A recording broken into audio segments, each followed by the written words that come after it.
आप सभी को मेरा नमस्कार। आज हम कविता छोटी सी हमारी नदी पाठ्यपुस्तक हिंदी कक्षा 5 की कार्यपत्रक यानी वर्कशीट करने जा रहे हैं। चलिए शुरू करते हैं। हमें कविता में पंक्तियां दी गई थी जिनका भाव आपको बताया गया था।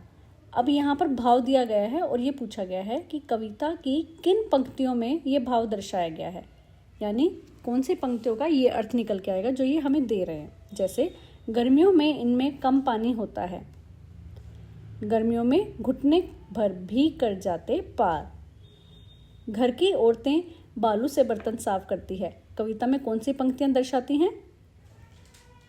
कभी कभी वे सांझ सवेरे बर्तन कर निहाल, लोग झुंड में वर्षा का उत्सव मनाते हैं। वर्षा के उत्सव में सारा जग उतरता है टोली। अगला है, जैसे ही आषाढ़ का महीना आता है नदी पानी से भर जाती है। जैसे ही आषाढ़ बरसता भर नदियाँ उतर आती।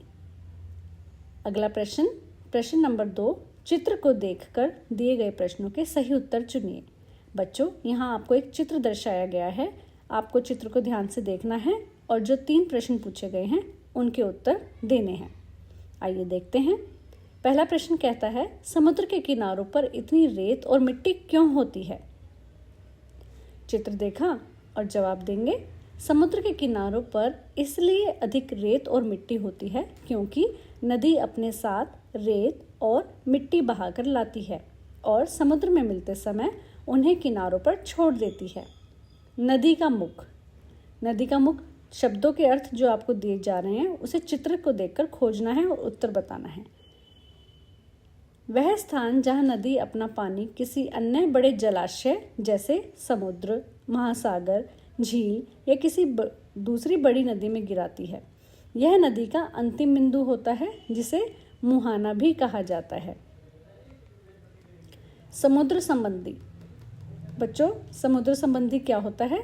जो समुद्र से जुड़ा हो या समुद्र के बारे में हो उसे समुद्र संबंधी कहते हैं।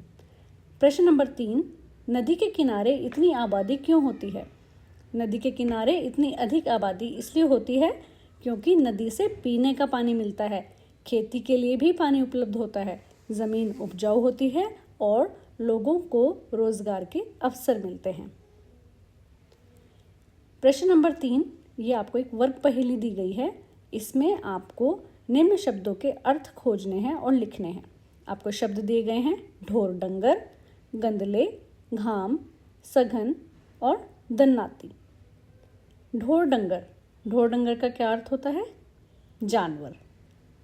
गंदले यानी गंदा, घाम जिसे हम धूप कहते हैं, सघन यानी घना और आखिरी शब्द क्या है?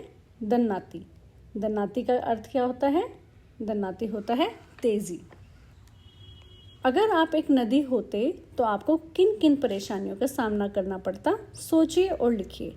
बच्चों, ये आपके लिए तर्क शक्ति का प्रश्न है, आपको सोचना है, ठीक है, और लिखना है। रचनात्मक कार्य है ये आपका।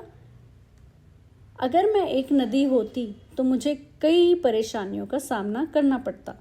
लोग मुझ में कूड़ा कचरा और गंदा पानी डालते। मेरे किनारों पर पेड़ काट दिए जाते। कई जगह मेरा पानी रोका जाता और मुझे गंदा कर दिया जाता। इससे मेरे अंदर रहने वाले जीव जंतु भी परेशान होते।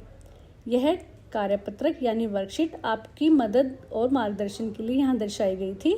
आप इन्हीं सभी उत्तरों को पहले पाठ को अच्छे से पढ़ें और उसके बाद करें।